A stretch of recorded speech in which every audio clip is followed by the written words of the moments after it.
Very warm welcome to Chatham House. I'm Bronwyn Maddox, the director, and I'm delighted to have here this morning Elina Valtonen, Foreign Minister of Finland. Start getting your questions ready. Just a few housekeeping things. This is just to make the point. It is on the record, it is being recorded, and it is being live streamed. And we have television cameras here as well taking a feed. Let me say just a few things before the Minister makes a few opening remarks.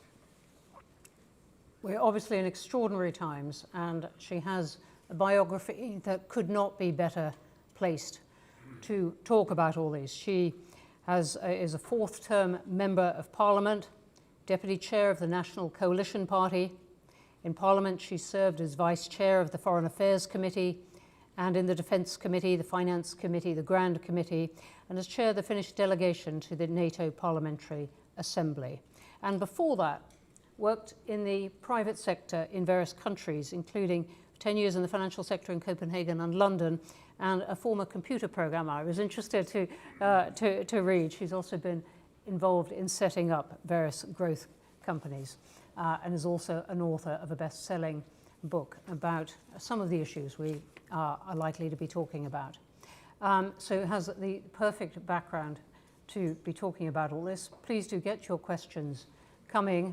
We are given by the hour more things to talk about, even by the minute. But for the moment, Minister, welcome. Thank you very much indeed. And please, we look forward to your opening remarks before we start deluging you with questions. Thank you so much, Bronwyn. It's great to be here. And I must say, I don't think anybody has the perfect background for the time we live in, but certainly I will give it a try. If you would like to stand yes, yeah. I will go there. Ladies and gentlemen, it is a true privilege to see you all here today and indeed to address Chatham House.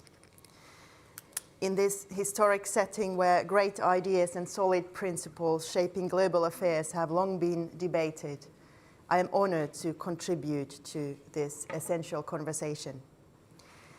And if it's not today when great ideas and solid principles are needed, I wouldn't know when.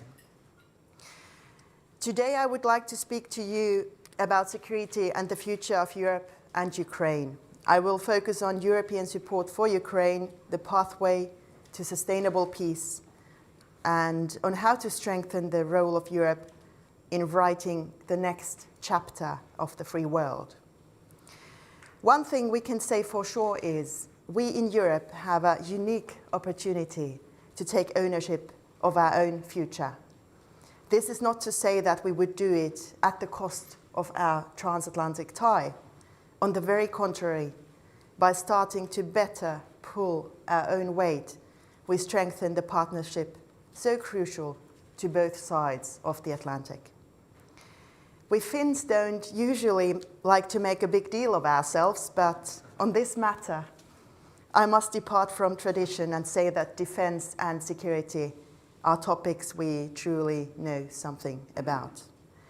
Our history has taught us not just how to survive, but how to defend what we hold dear.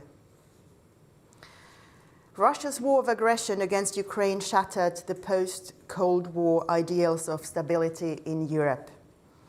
That aggression started already more than 10 years ago with the illegal annexation of Crimea. Now, Ukrainians have fought the full-scale war for 3 long years and continue to fight for their right to live as an independent nation free from oppression. Let us be clear, Ukraine is not only fighting for its own survival, it is fighting for all people's right to choose and to be free. Finland stands with Ukraine now. Finland will continue to stand with Ukraine in the future. Compared to the size of our GDP, Finland is Ukraine's 5th biggest supporter. We are in constant contact with the Ukrainian government and armed forces to ensure that our support continues to meet their immediate needs and is made available without delay. On top, we are actively enhancing Ukraine's long-term strategic resilience. we explore new means and mechanisms, including support for Ukraine's own defense industry. Ukraine's rapid innovation in drone warfare is a testament to their defense forces' resolve, and we must ensure that they have the industrial capacity to maintain this edge. The pledge of long-term security assistance for Ukraine announced at the Washington NATO summit last summer is one of the key elements in our commitment. We must make sure that the alliance delivers on this pledge. Ladies and gentlemen, now is the time for European leadership. The day before yesterday, your Prime Minister brought together an important and timely leaders' meeting here in London, accelerating our efforts to support Ukraine and to seek a just and lasting peace. Europe has momentum and we will use it. The day after tomorrow, the European Council will convene on the initiative of Finland's Prime Minister Petteri Orpo. I expect that the meeting in Brussels this week will deliver concrete and sizable commitments for additional EU support to Ukraine, as well as take decisive steps toward strengthening European defense or rearming Europe, as the President of the European Commission has phrased it. We have reached a point where decisions must not be symbolic, they must be consequential. Let me be absolutely clear, if we do not act now, we will pay a far greater price later. There can be no sustainable peace in Ukraine without a strong and sovereign Ukraine. This is not just a political reality, it is a moral imperative. Rushing to a deal at the cost of its content and without due consideration of the consequences would endanger not only Ukraine but also Europe and, by extension, the United States for generations to come. We Finns know Russia. Russia shares a land border with 14 countries. Only one of them has constantly remained an independent democracy through the Second World War and the Cold War, and that's Finland. History has taught us that Russia respects only strength and resolve. Russia's current war is based on imperialistic ambitions that go beyond Ukraine. The Kremlin's appetite does not diminish when fed, it only grows. Take it from us. Whatever happens in this war, Russia will remain a long-term strategic threat to Euro-Atlantic security. Rather than encourage, we need to keep it at bay. Of course, we need to be open for re-engagement in the future if Russia started to adhere to international law again. But going forward, it would be a mistake to let go of our deterrence or rebuild strategic dependency on Russia. And this goes for all of Europe. So far, we have not seen any sign that President Putin has any genuine will to negotiate a lasting agreement. On the contrary.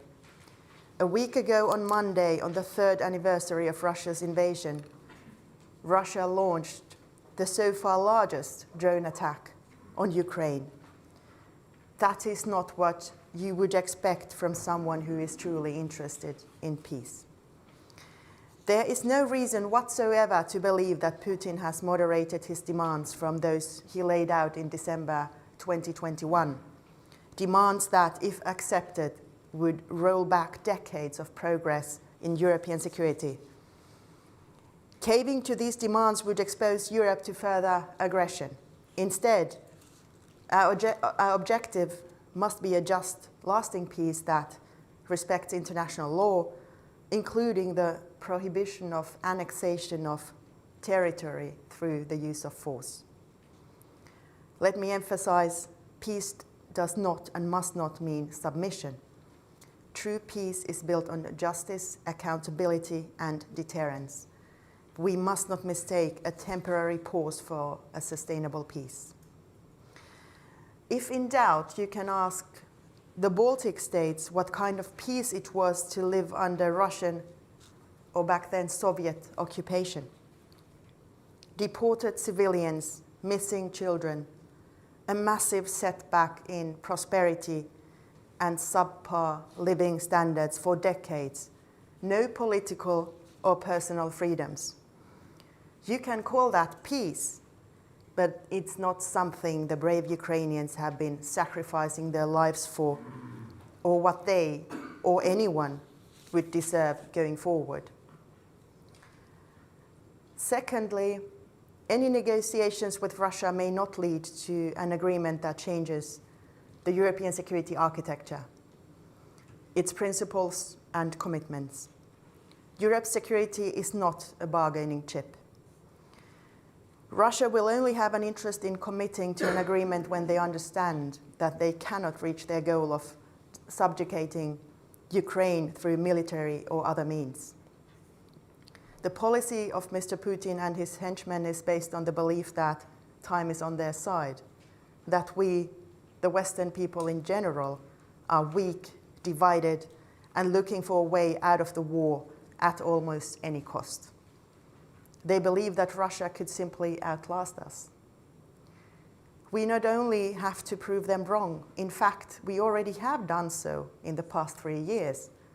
Let's not forget, Russia thought they would take Kiev in a matter of days, and Europe would just sit still and watch, and continue buying Russian gas. How wrong they were. In fact, the course of action we, Europe, have taken in the past 3 years is exactly the right one. Provide military assistance to Ukraine and put economic pressure on Russia. The medicine is working, but we are not just done yet. To secure a peace that can last, Ukraine needs a strong deterrent against any future aggression. Without such guarantees, any truce or a ceasefire is only an invitation for Russia to regroup and return. We have seen this time and again. We must not repeat the mistakes made with the Minsk agreements. The most credible security guarantee would be NATO membership. Before that happens, but also thereafter, the required deterrence must be based primarily on Ukraine's own defense forces, firmly supported by external assistance and credible security arrangements provided by Europe and the US. In parallel to supporting Ukraine, Russia's position must be further weakened. Sanctions must be strengthened and their implementation made more effective. Russia's war economy is already showing serious cracks. We must also find a way to use the frozen Russian assets, around 200 billion euros in Europe, to support Ukraine and compensate for the damage Russia's aggression has caused. We Finns know from experience that Russia is a skillful but unreliable negotiator.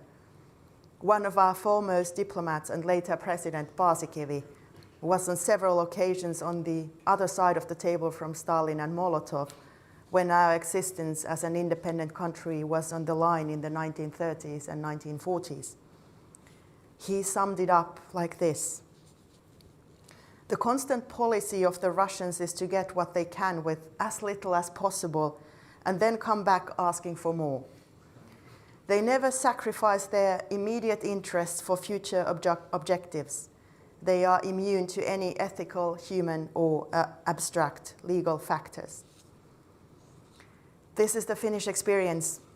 The Ukrainians know from their own experience that Russia has broken every single commitment they have ever made on Ukraine's sovereignty. No agreement with Moscow can stand without the will and the means to enforce it. The merits of any agreement that may result from the talks that have been initiated between the US and Russia, or any group of countries for that matter, will not be judged on the day of the signing. They will be judged every day thereafter. To make sure that the deal is a good one, the US will need Europeans. Dear friends, history has shown that when Europe and the United States stand together, we are an unbreakable force for peace, security, and freedom. Transatlantic partnership has historically been strong, and it must remain so.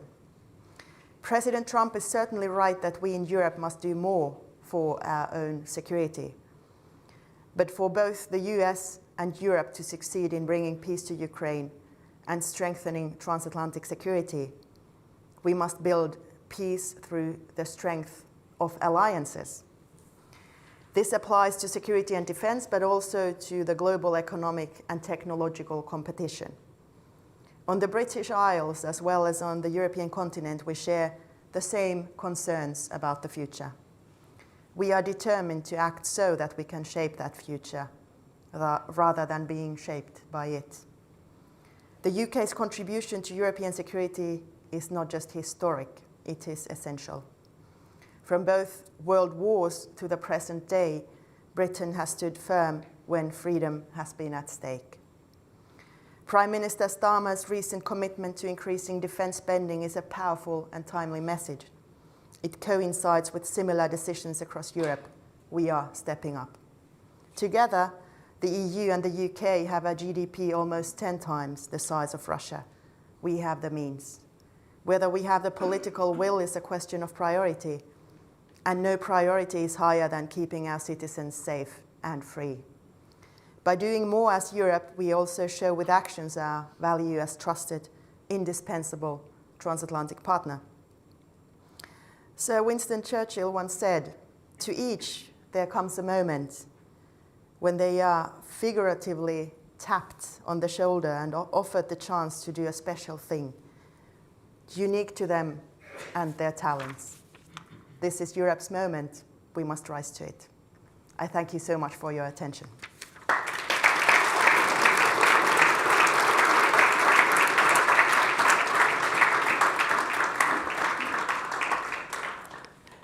Minister, thank you very much indeed for those remarks, very wide-ranging. Let me ask you a few things, and then I will come to the wider questions, not yet. But well done you, and well done online, Rafael Moretto, for firing a whole list. So Finland joined NATO 2 years ago, a bit less. What is the alliance you think Finland has joined? Is it one that is going to stick by its Article 5 commitment? I'm sure that NATO will stick to its Article 5 commitment, and also the US. We have heard nothing which would be contrary to that. Indeed, President Trump and his administration have also ensured that they stick to NATO and its commitments. And in any case, I guess Finland and its own history show that we never relied on outside help anyway. We have always put our own defense first, and again, we joined NATO only 2 years ago together with Sweden. And we know that, we are net contributors to the alliance, and we would very much like to be that also in the future. But having said this, it's very important that all of our European partners also step up in this. What would you like to see from them? Finland is obviously making a much greater contribution to defence. You've got now firm plans for 3.3% of GDP by 2032, but that isn't where the whole of the EU is. What would you like to see from them? I think the EU is already doing a tremendous job, and Ursula von der Leyen, the Commissioner President, she published today the ideas on how we as the European Union will be stepping up in terms of defence and deterrence. The commitment is there and it will happen. Everybody just has to understand that it takes some time. You can't build an army overnight, right? We are, of course, happy to share the burden, and I think the course of action which has been there in the past 3 years already is exactly the right one. We just have to continue. And I'm saying this because there's been so much Europe bashing in the past weeks. But I think what Europe has done is exactly the right thing. We have aided Ukraine, we have put economic pressure on Russia, and we have, perhaps too slowly, but still started as individual countries to ramp up our defense industries and our defense. Do you think Europe can defend Ukraine on its own? We have now the US pausing, it's the Trump administration's word, pausing its aid to Ukraine, obviously in an attempt to bring Ukraine to the negotiating table. Can Europe fill that gap? I think we need the Americans. We need the Americans militarily, but especially also to keep up the sanctions pressure, because the worst thing that could happen now is that the US lets go of the sanctions and starts engaging with Russia economically, because that would be exactly the wrong course of action now, where we see that Russia's economy clearly is not sustainable as it is now. They are allocating 8% or even more of their GDP into the war economy. The inflation is well above 30%. The domestic banking sector is in serious trouble with interest rates of also north of 20%, even much higher for smaller businesses. It's not sustainable. So if we just waited for at least some months, we would be in such a much better place. And also what has to be noted, that also on the battlefield, Russia has not really been advancing in the recent months. They have been advancing only or taking very small steps and at very heavy losses. So this definitely shouldn't be a moment where we give in, or especially not that we surrender Ukraine, because, well, that's certainly not something what the Ukrainian people wanted to have for their future. That is undeniably correct, and there are a lot of people, I suspect a lot of people here, who would agree with you, but we don't have that time, in that the US is very much changing the timetable of all this, separate from what is happening on the battlefield. President Trump says President Putin wants peace. Is he making a mistake? You've had some pretty tough words about what Russia wants over the years. Well, look, I think President Trump is exactly right in demanding peace. Who wouldn't want peace? But I guess the only one not wanting peace is Putin, who invaded in the first place. So, the analysis just has to start at the, realization of the facts. And the thing is, I mean, if Russia started their peace now, they could do that by withdrawing their troops, or at least stopping those heinous attacks on civilian infrastructure and on Ukrainian military. But if Ukraine did that, then probably you wouldn't have Ukraine any longer. You put a lot of weight in your remarks on the notion of a sustainable peace, which Europe wants. Do you think the US has the same notion of peace?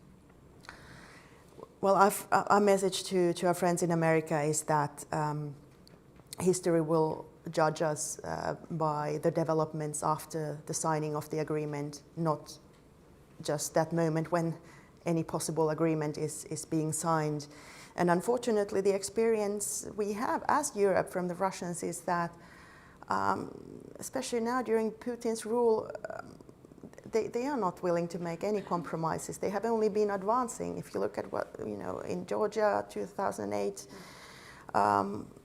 illegally annexing Crimea, 2014, then, the fighting in the eastern parts of Ukraine, the Minsk agreements which agreed on a ceasefire, but Russia violated the ceasefire almost immediately and just kept on advancing, slowly but surely.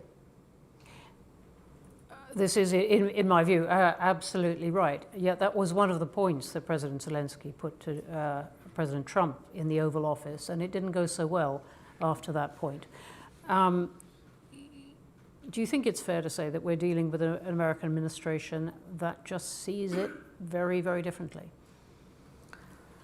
I guess President Trump, well, it's difficult to know exactly how he sees the situation. And as said, it's easy to agree with the objective of finding peace. But I think what is important to realize is that this, attempting to have a normal political and business contact with the Russians is exactly the course of action everybody was engaged in up until effectively 22, right? 4 years ago, Europe was building a gas pipeline with Putin still, less than 4 years ago. So this, hoping for the best and engaging with the Russians, this was the mainstream course of action.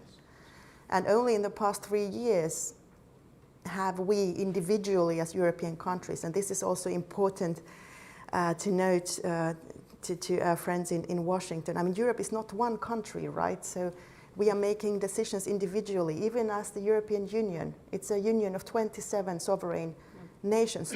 But even so, in the past 3 years, democratically elected leaders have decided more or less on the same thing, that we must keep Russia at bay. So why not continue with this? It's only been 3 years.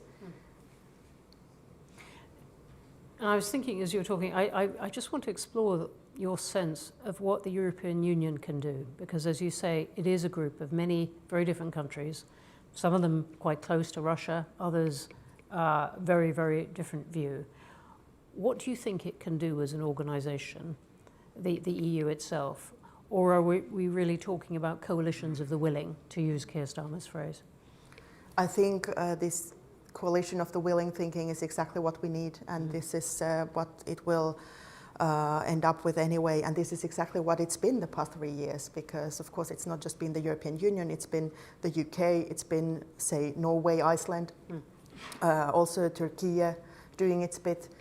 And of course the US and Canada, so and of course many of our partners in the Indo-Pacific as well, who have been on the right side of history in this.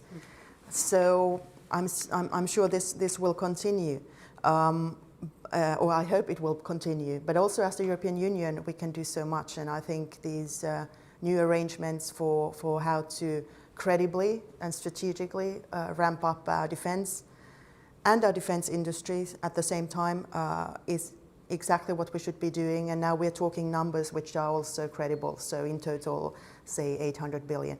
Because let's face it, the European Union has also in the past been very powerful if faced with outside crisis. In the Euro crisis, well, we can all have our own ideas about whether the making of it. Yes. Yeah, whether it was the right thing to do. As a former banker, I have my own feelings about it. But anyway, so we put a lot of money on the table, and the ECB did its bit. And also during the COVID crisis, it was a package of 750 billion. So surely, if we wanted to, we can do it. And I guess this is an existential issue. I'd just like to get your sense of how big the coalition of the willing is likely to be, because at the end of the Lancaster House talks, there were only 2 clear members. It seemed like the UK and France. The UK had not invited some of the Baltic countries to that, which I think is mystifying. But anyway, the countries coming out and saying we will contribute, perhaps to fighting in Ukraine, seems small. How big do you think that group might get?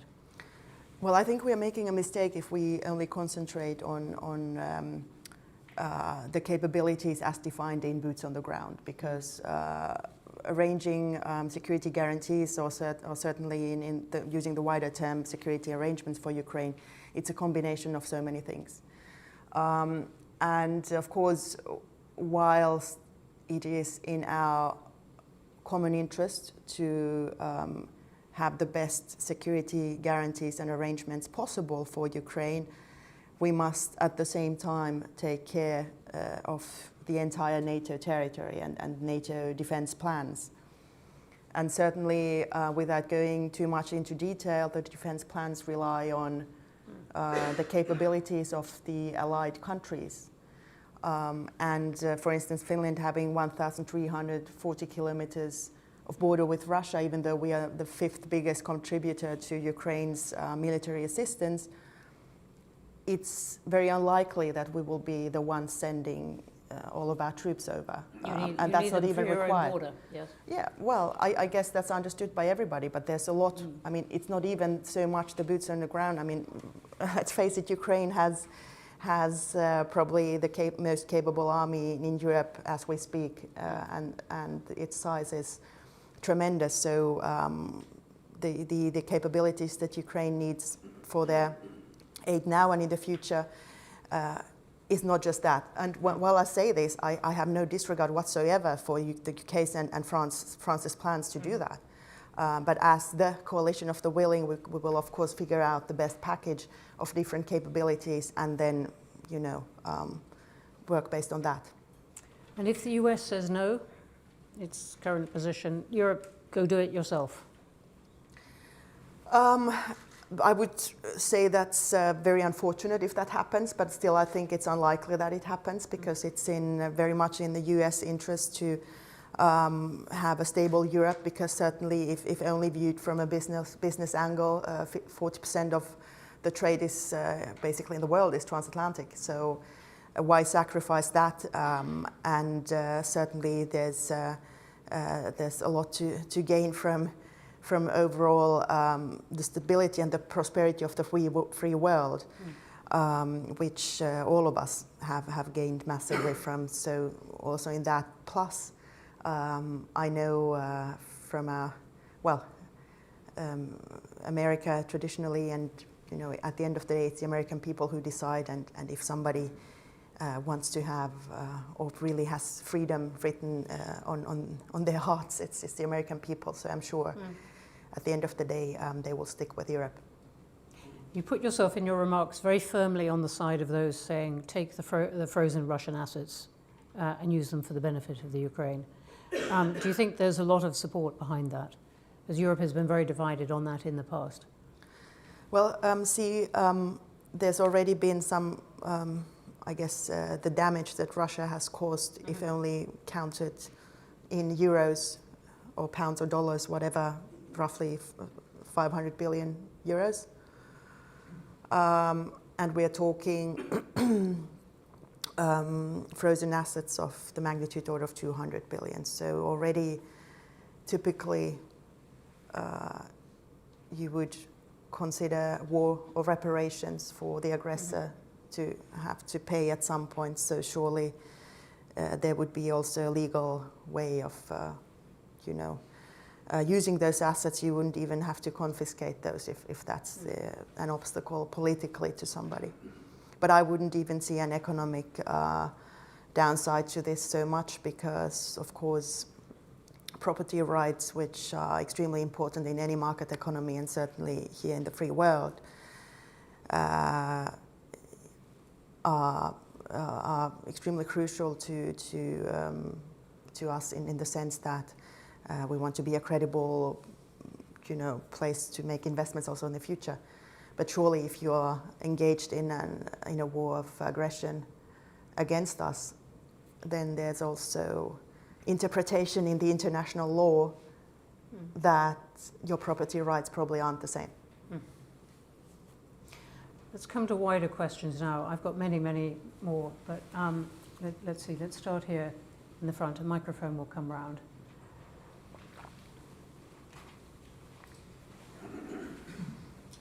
And if you could say who you are, please.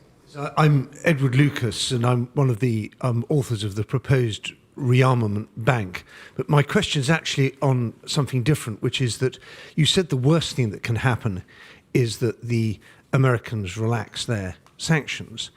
I think it could get worse than that. There are people in Washington who say Russia should have a free hand in Europe, that they want to win Russia as a friend against China.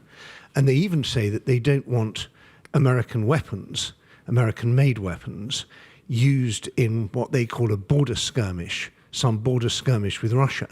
So where does that leave countries like you, when you've placed a huge bet on buying the JASSM, the vital deterrent missile that you have, and ordering the F-35, if you try and use these American weapons and a sign comes up saying software update needed and they don't work? Well,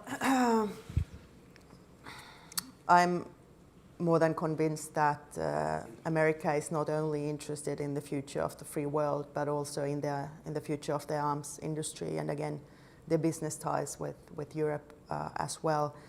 Europe certainly, as a trading partner and as a market, if only looking at from the economic perspective, is not only much bigger, but also much more reliable than anything that Russia can offer. whose size is a tenth of our GDP, and also, I guess, the experience of companies trying to operate in Russia in the past 20 years has been, it's been quite a roller coaster ride. Thanks. James. Thank you, Bronwyn. Good morning, Minister. My name is James Nixie. I run the Russia and Eurasia programme here at Chatham House. Minister, you've talked a lot this morning about the Finnish experience and for Finns know Russia. Could you elaborate a little bit more on the specific experiences of the 1939 to 1940 Winter War and how that has affected your present-day security thinking? Thank you. It indeed still has a massive influence on how we see the world, and in the Winter War, where we were illegally invaded by Russia but fended the aggression off, we had to give up some territory for our independence.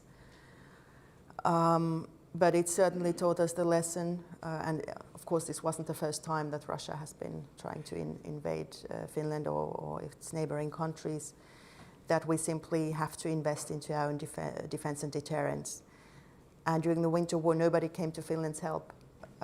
So perhaps the Finnish mindset has always been that we can do this alone, which is, of course, well, not just it's not the best scenario anyway, but also probably not the most realistic one also in this world. But that was certainly very much in the mindset of people who thought that we would need NATO. I mean, it wasn't that Finland would have been against NATO, whilst we had not for a very long time not joined NATO or applied for membership, but that certainly changed with the full-scale invasion of Ukraine. But yes, Finns take pride in saying that we, can pull our own weight, and we have, and indeed, even though the country is fairly small, we have one of the strongest reservist-based armies in the well, not in the world, but in Europe. We also like to think that we are net contributors to NATO, which we are. And the reason, together with Sweden, we wanted to join was not only in order to improve our own security, but also to contribute to the prevalence of our values, because essentially the European way of life, that is what is at stake now. Thank you. Let me come here in the front.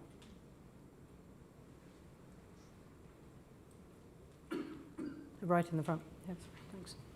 Thank you very much. Isabel Hilton, journalist.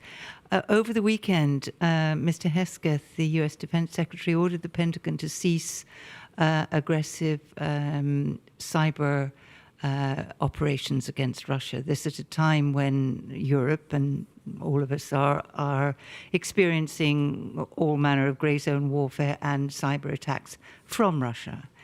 How do you explain this, and how concerned are you about this withdrawal of an effective defence of US allies against a constant grey zone warfare? Well, of course, I'm a little bit concerned, but I would imagine this is probably part of this grand strategy that the White House has chosen, which is to see if this course of action can lead to peace, effectively appeasing Russia and putting some pressure on Ukraine. In my personal view, it should be exactly the other way around, but I'm sure that, and I trust President Trump and his team will notice in due course that this probably doesn't work. I just want to take that point a little bit further, because I've been listening to many of the things you're saying, and many supporters of Ukraine would think, look, that would be great if this were the case. But it isn't. It isn't the view that the US is taking. It isn't the approach. Do you have a view on why the US is trying to bring Russia in from the cold? I'm not guessing any motives behind that. You see, I think the objective, I think President Trump is truly following two objectives, which I can fully agree with. And the first one is finding peace for Europe and in Ukraine. And the second thing is having Europe pull its weight better when it comes to security and defense. Our message is that what comes to peace, appeasing Russia has not helped in the past, and it probably doesn't help now either. So let's work together on a strategy how we can put an end to this killing on the battlefield, and especially targeting civilians.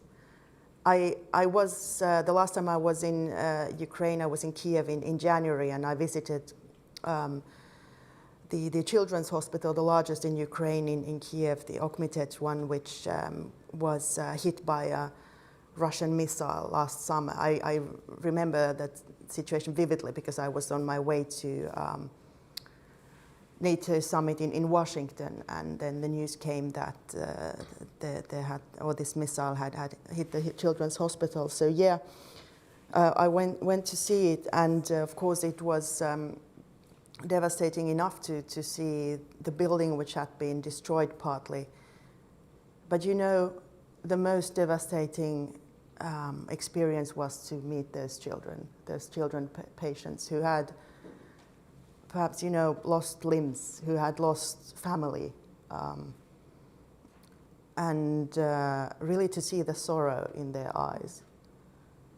And those children, if somebody wants peace, it's those children, and who deserved peace.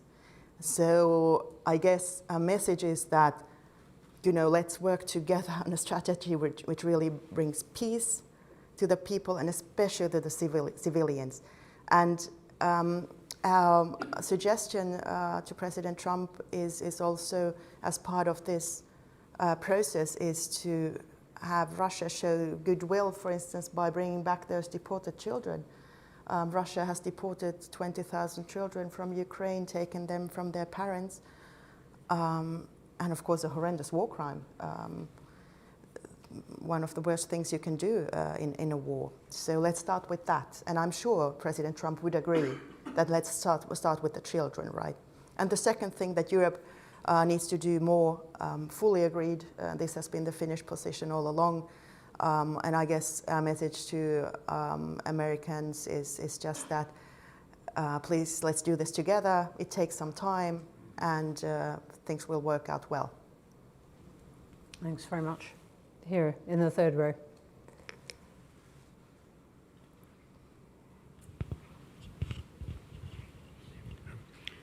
You'll need it, it's online. My name is Gérard Legrand, and I'm a member of the Chatham House. In the wake of the UN resolution, Sorry, if you could use that where So that people can hear you online. you can hear me, can't you? I can hear you, but online they can't. No. In the wake of the UN resolution, where the US and Russia voted together, the global picture of NATO is under a cloud. Now, focusing on a smaller subject, which is that of the Ukraine situation, I ask, what can the willing expect from the United States in terms of cooperation to their cause in that particular part of the world? Does anything remain in place in the light of the recent decisions by the US government? Thank you. Well, again, I think this incident, what we saw at the UN the other week. This was an extraordinary moment. Twice voting yes. against Europe on a matter of European security for the first time since 1945. I guess it's also linked to this strategy which President Trump probably has in terms of simply putting his entire weight and certainly all his cards on getting a peace deal. And certainly it could sound logical that in order to achieve that, you would try to get the entire world on board, also those countries who typically aren't your allies. This is the only way I can explain this to myself. And certainly, I think it was also a powerful message that the General Assembly vote was so strongly in favor of Ukraine and European security, and especially the UN Charter, which this, at the end of the day, is about, because we haven't spoken so much about how this space is actually being watched everywhere in the world, because if we allow for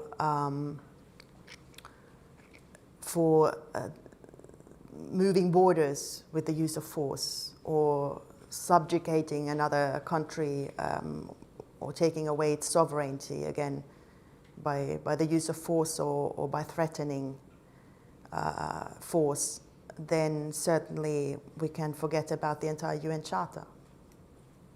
We know that military exports to Ukraine have been suspended. Does Starlink, is Starlink still available, or has that been cancelled too? We are due to find out all those details, and certainly what is also important is that the US has the possibility to continue providing that aid also very soon, so we're talking about the suspension, I guess. I'm convinced that this is linked to President Trump trying to have the minerals deal with Ukraine, and some sign that he expects that Ukraine would be willing to approach some sort of a peace deal. Yeah. Here on the aisle. John Peet from The Economist. You mentioned the UK a number of times, and you also said quite a lot about the EU building a bigger role in defence, including in defence procurement and possibly defence spending.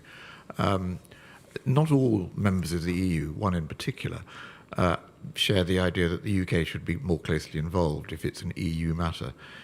Do you think there will be a way found of including the UK, even though it's not a member of the EU and not a member of the single market? And do you think it would be sensible to build a bigger EU defence role without the UK?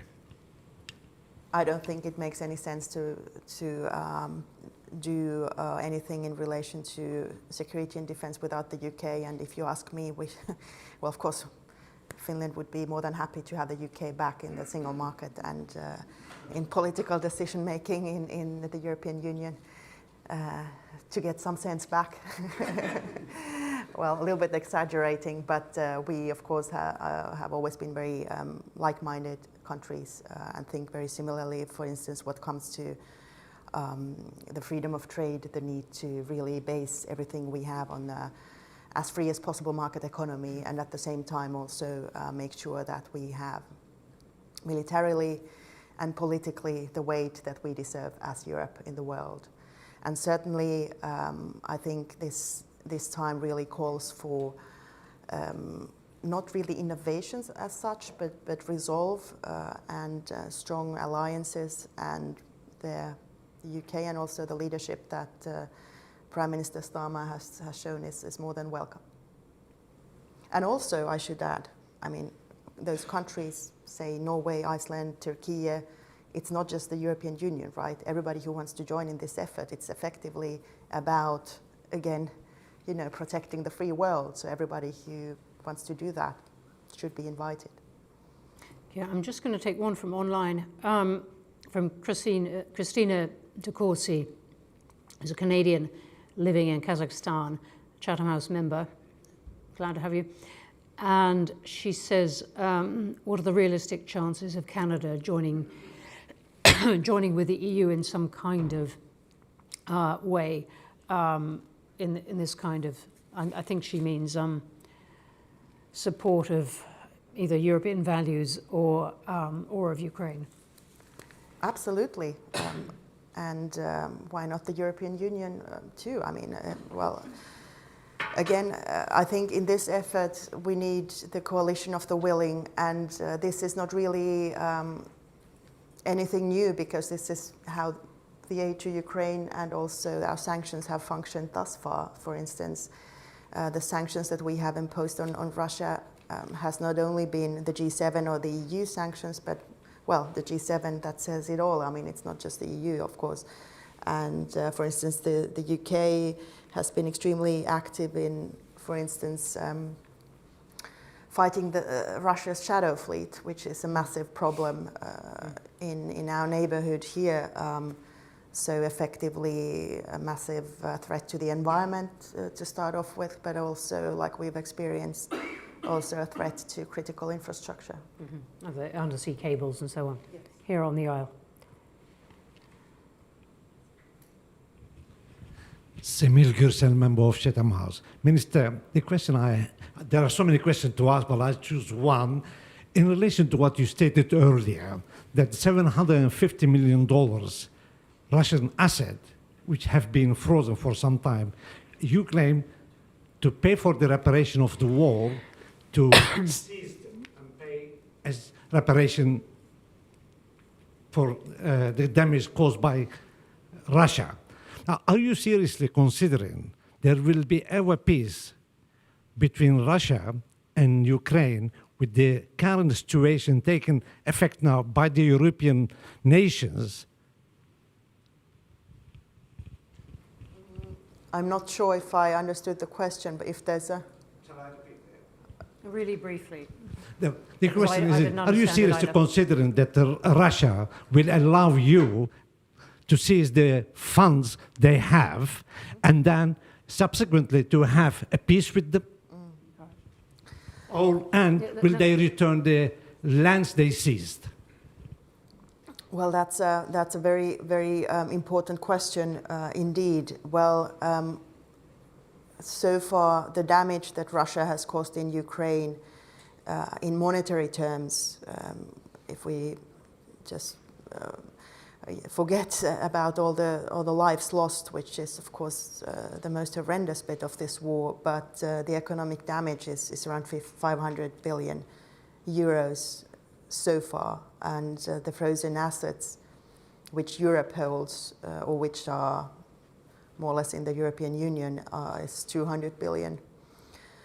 So I guess based on international law and its interpretation, and or what is also being used for the sanctions legislation which we have in place, so effectively as a countermeasure against Russia's illegal war of aggression, then certainly there's also a legal way to seize those assets.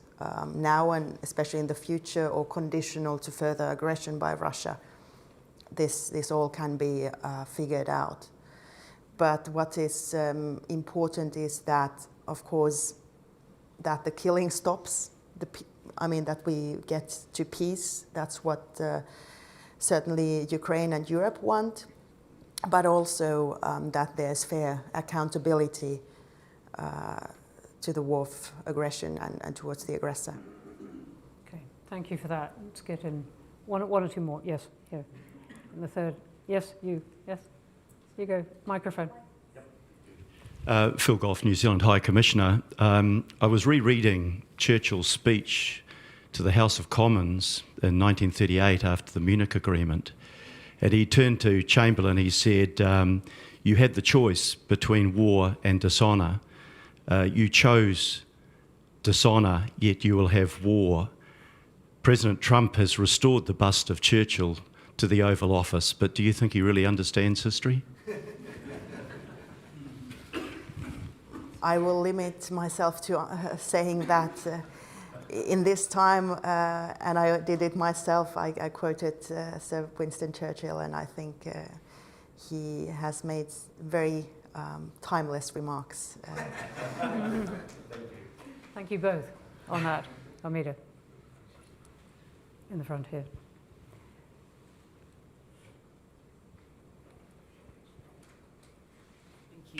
Thank you very much, Minister. Armida van Rij. I head up the Euro programme here at Chatham House. Thank you for making the time for us.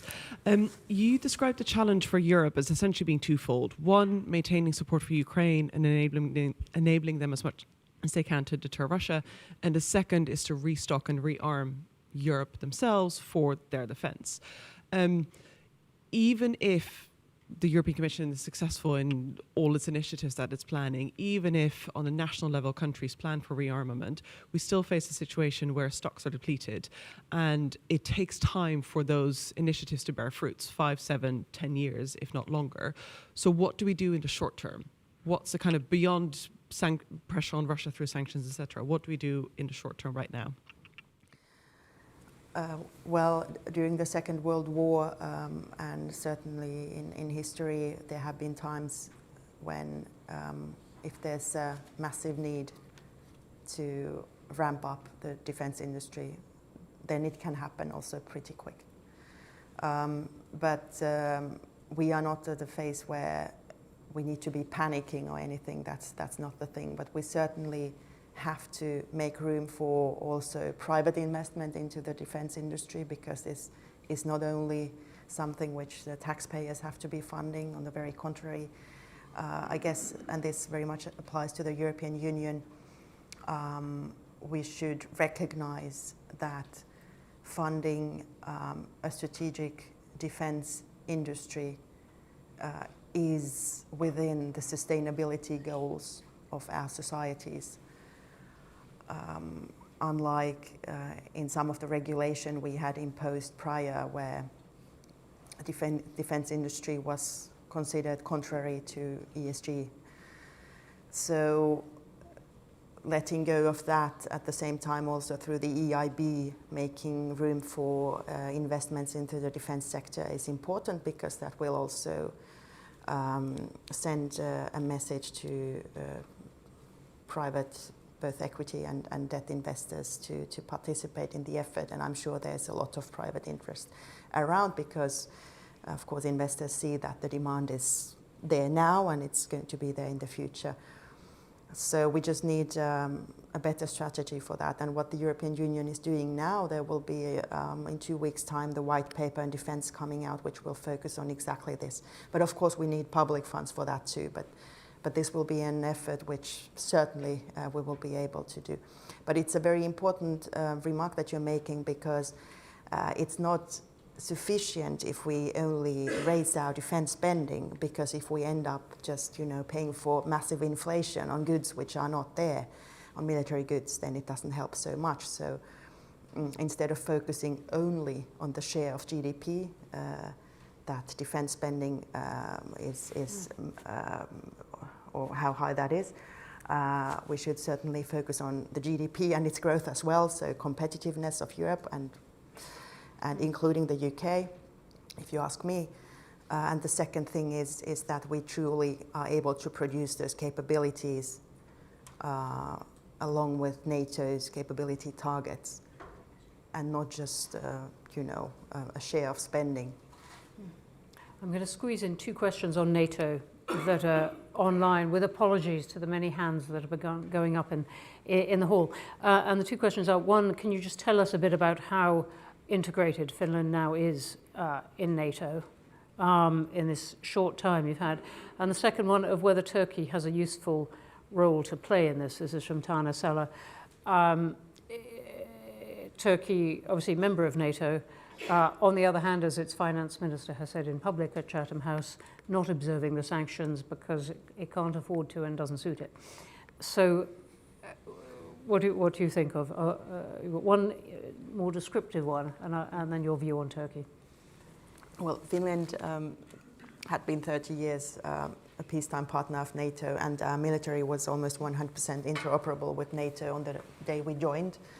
So in that respect, we were partly already in there, and now that we have been using these 2 years together with Sweden to really integrate into NATO's command structure, and also ramping up our capabilities, which were, I must say, good to start off with, but still to really integrate also in NATO's defense planning. I think we've come a very long way in these 2 years. And of course, Finland has also been participating in NATO's presence in places where there's need for it. For instance, in Romania and Bulgaria last year, and Iceland this year. And And yeah, so I think we are a proud member of NATO. What comes to Turkey, they certainly have an interest in peace and stability in Europe too. And I'm more than convinced that they are willing and able to do their bit. And I think they are a fantastic partner and ally to the coalition of the willing. And I'm so glad that also Prime Minister Starmer invited Turkey on Sunday to this gathering. With that, we are going to have to stop. It's not as if the questions are stopping, and this is going to be so much part of what Chatham House is talking about in the coming days and weeks. But for now, you join me in thanking the Minister. Thank you.